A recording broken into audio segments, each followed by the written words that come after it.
কাঁচা লঙ্কা চিড়ে দিয়েছি আর দুটো একটু হালকা করে চিড়ে আমি এখানে দিয়ে দিয়েছি। তো এই গরম অবস্থাতে আমি লঙ্কাটা দিয়েছি, একটু ঝাল ঝাল বেরোবে আর এর গন্ধটা একটু বেরোবে।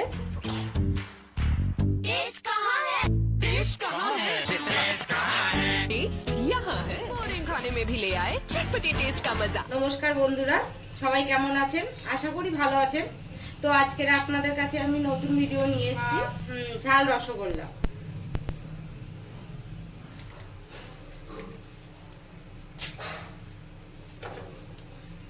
তো ঝাল রসগোল্লা বলছি একটাই কারণ এখানে আমি লঙ্কা দেব রসগোল্লাতে। তো প্রথমে আগে আমি রসগোল্লা করার জন্য যেটা করব সবার প্রথম সেটা হলো ছানা কাটবো। তো ছানা কাটার জন্য এখানে আমি দুধ নিয়ে নিয়েছি, 1 লিটার দুধ নিয়ে নেব। আর আমি এখানে ইন্ডাকশনটা ওভেন অন করে দিলাম।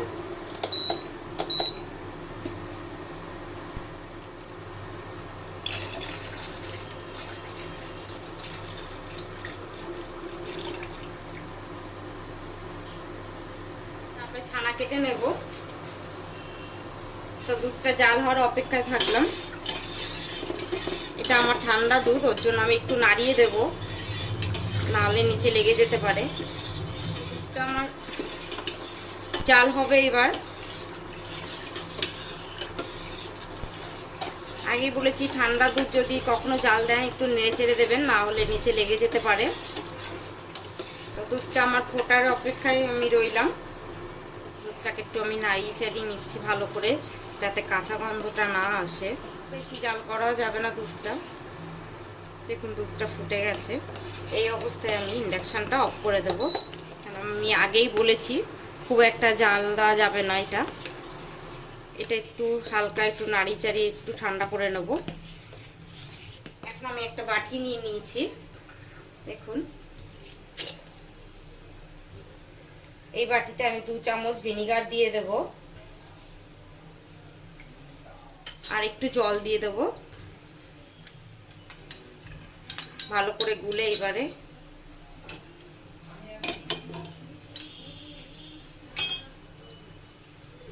এটা আমি অল্প অল্প করে ভিনিগারে এই দুধে মেশাবো, ভিনিগারের জলটা।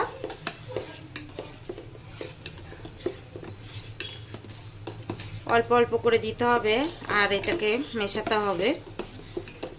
একবারে আমি পুরোটা দিইনি, অল্প অল্প করেই দিয়েছি।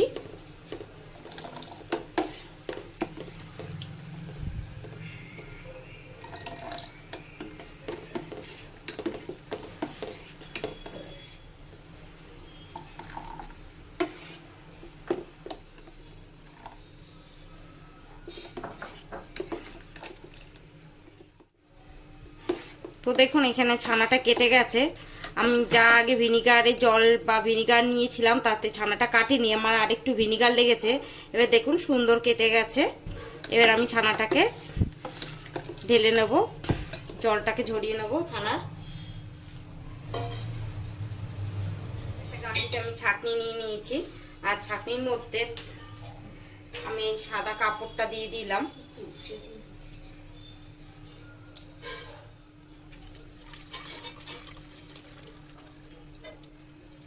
এর মধ্যে আমি একটু ভালো জল দিয়ে ছানাটাকে একটু ভালো করে ধুয়ে নেব। ছানাটাকে এবার ভালো করে জলটাকে ঝরিয়ে নিতে হবে, না হলে জল থেকে যাবে। আর ভিনিগার দিয়ে যে কেটেছি সে ভিনিগারের জলটাও থেকে যাবে। এর ফলে ভালো করে আমার রসগোল্লাটা হবে না, কারণ জল ছেড়ে দেবে। এটাকে খুব জলটাকে ঝরানো যাবে না, আবার খুব জল রাখাও যাবে না, মিডিয়াম পোর্শনে রাখতে হবে। তো যতটা এরকম ভাবে করা যায় ততটাই জল ঝরিয়ে নিতে হবে। এই অবস্থায় ছানাটাকে 1 ঘন্টা মতন আমি ঝুলিয়ে রাখবো জল ঝরার জন্য। এইভাবে আমি ঝুলিয়ে রাখবো। 8 ঘন্টা পরে এটাকে খুলে দেখবো কতটা ঝরঝরে বা কতটা ড্রাই হয়েছে, দেখা যাক।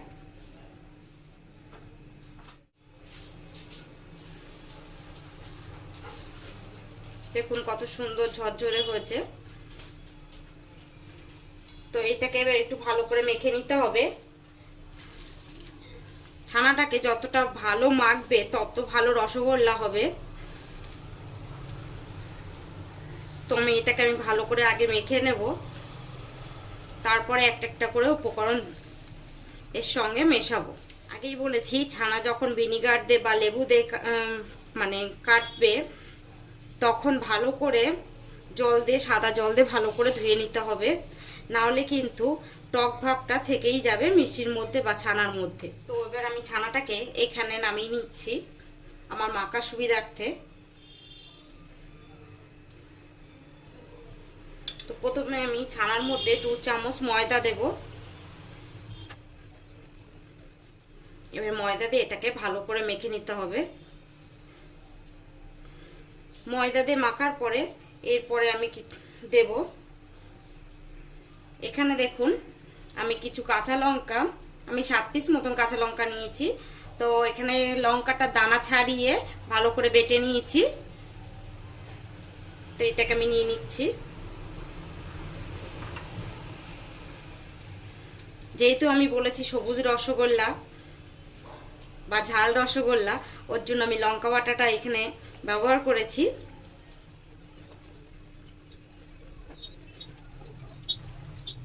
তো এরপরে আমি একটু দেব গ্রিন ফুড কালার। দেখুন আমি এখানে 1 ফোঁটা গ্রিন ফুড কালার ব্যবহার করেছি, যেহেতু সবুজ রসগোল্লা বলেছি। কারণ কাঁচা লঙ্কায় শুধু সবুজ ভাবটা আসবে না, ভালো করে এটাকে আগে মিশিয়ে নিতে হবে।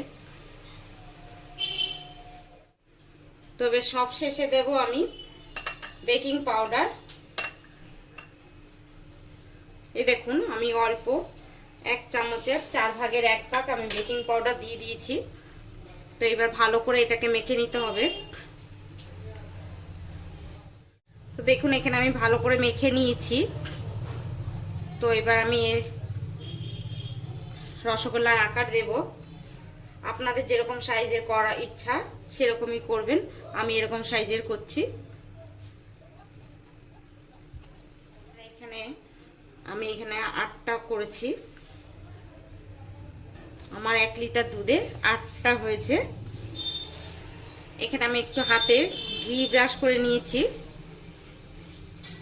তো এগুলোকে একটা একটা করে হাতে করে নিয়ে ভালো করে প্রথমে চেপে চেপে নিয়ে তারপরে রসগোল্লার আকারে দিতে হবে। যত ভালো চেপে চেপে করবে তত ভালো হবে। দেখুন এর গায়ে কোনো ফাটা চিহ্ন থাকলে হবে না, তাহলে রসগোল্লা ফেটে যেতে পারে। দেখুন আমি এরকম ভাবে সব কটা রসগোল্লা চেপে চেপে তৈরি করে নেব। তো আমি লাস্ট আরেকটা করে দেখাচ্ছি আপনাদেরকে। দেখুন এইভাবে 2 হাতের মাঝখানে নিয়ে ভালো করে চেপে চেপে করতে হবে। আগে যেটা আমি বলেছি, কোনো মিষ্টির গায়ের জন্য ফাটা না থাকে তাহলে কিন্তু মিষ্টি ফেটে যেতে পারে। তো যতক্ষণ ফাটা ফাটা থাকবে গায়ে ততক্ষণ ভালো করে ডলে নিতে হবে বা মেখে নিতে হবে। দেখুন কোনো এর গায়ে ফাটা নেই, এইভাবে করে নিতে হবে। তো আমার সব কটা রসগোল্লা তৈরি। এবার এগুলোকে আমি রসে দেব। তার জন্য এখানে আমি একটা কড়া বসিয়ে নিয়েছি। তো আমি এখানে ইন্ডাকশনটা আবার অন করে দিলাম। তো দেখুন এখানে আমি 1 বাটি চিনি নিয়েছি। এই 1 বাটি চিনির আমি 3 বাটি জল দেব এখানে।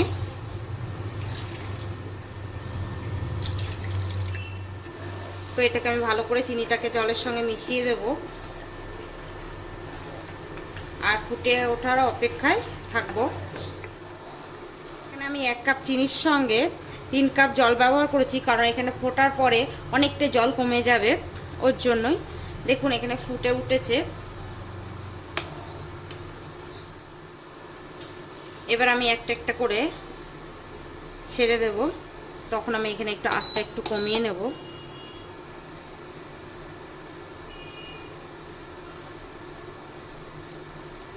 সবাইকে বলবো একটা বড় জায়গা নিতে, কারণ এই মিষ্টিগুলো যখন জাল হবে তখন একটু বড় জায়গা দরকার, কারণ এগুলো ফুলে যাবে, ফুলে যা আছে তা ডবল হবে। তাই বলবো একটুখানি সবাই একটা বড় জায়গায় নেবেন। তাহলে খুব ভালো হবে। তো এখানে আমি আরেক চামচ গ্রিন ফুড কালার নিয়েছি রসের সঙ্গে মিশিয়ে দেওয়ার জন্য।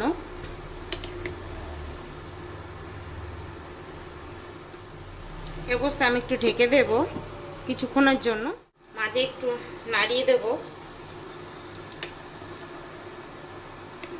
আবার আমি ঢেকে দেবো এটাকে। এখানে আমার 1 চামচ মতন ময়দা আছে, এই ময়দাতে এবার একটু আমি জল দিয়ে দেব। জলটা আমার কম হয়ে গেছিলো, আমি আর একটু জল দিয়ে দিয়েছি। তো এবার এটাকে এর মধ্যে দিয়ে দেব,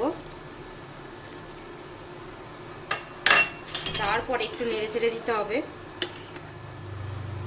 তো আমি আবার ঢাকা দিয়ে দেব, মাঝে মধ্যে ঢাকনা খুলে একটুখানি নেড়ে চেড়ে দিতে হবে।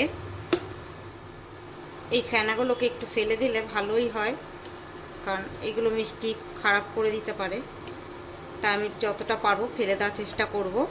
আর আপনারা যদি রসগোল্লা খুব মিষ্টি খেতে চান তাহলে একটু মিষ্টির পরিমাণ বাড়িয়ে দিতে পারেন। আমি একটু কম মিষ্টি দিয়েছি এখানে। তো এটাকে আবার আমি ঢাকা দিয়ে দেব, আঁচটাকে এবার একটু কমিয়ে দেবো, কমিয়ে ফুটুক। তো এবার এটাকে আমি ফুটতে দেবো 5 থেকে 6 মিনিটের জন্য। তো দেখুন আমার হয়ে গেছে, আমি 5-6 মিনিট পরে ফিরে এলাম। রসগোল্লাগুলো ডবল ফুলে গেছে,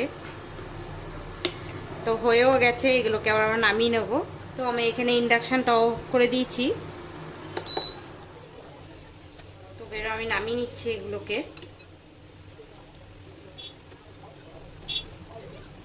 এখানে নামিয়ে নিয়েছি। এবার নামানোর পরে এখানে একটা কাঁচা লঙ্কা চিড়ে দিয়েছি, আর দুটো একটু হালকা করে চিড়ে আমি এখানে দিয়ে দিয়েছি। তো এই গরম অবস্থাতে আমি লঙ্কাটা দিয়েছি, একটু ঝাল ঝাল বেরোবে আর এর গন্ধটা একটু বেরোবে। তো এবার এই অবস্থায় আমি ঢাকা দিয়ে রাখবো 2 থেকে 3 ঘন্টা মতো। দেখুন 3 ঘন্টা পরে আমার এরকম অবস্থায় চলে এসেছে রসগোল্লাটা। তো আপনাদের যদি আমার এই রান্নাটা ভালো লেগে থাকে লাইক শেয়ার কমেন্ট করতে ভুলবেন না। আর অবশ্যই নতুন যারা থাকবে মানে আমার ভিডিওটা দেখবেন তারা আমার চ্যানেলকে সাবস্ক্রাইব করবেন। তো আজ এই পর্যন্ত, আসি।